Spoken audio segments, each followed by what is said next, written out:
Welcome to NASDAQ Trade Talks. I'm your host, Jill Malandrino, Global Markets Reporter at NASDAQ.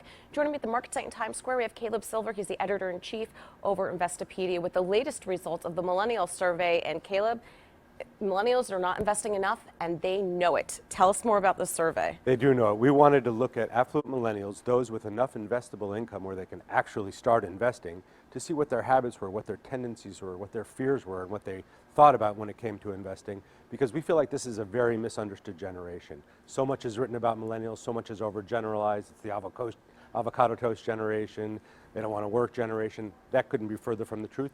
It's a big range of folks, 23 to 38, so that's a lot of people in that range. And we looked at them because they're also the first generation to really come out of the financial crisis. They were the first ones to really see what a downturn looked like, what a real bear market looked like, what a crisis looked like.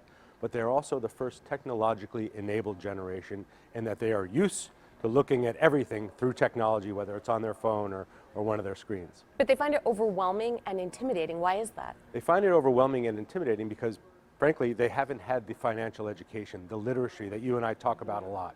That is the key to everything. And we found that millennials, affluent millennials that had that financial education, that learned about investing at 15 years old or younger, were much more confident than those that learned it at 21 or older, or those that never learned it. So the older you get, the harder it is to take in that information.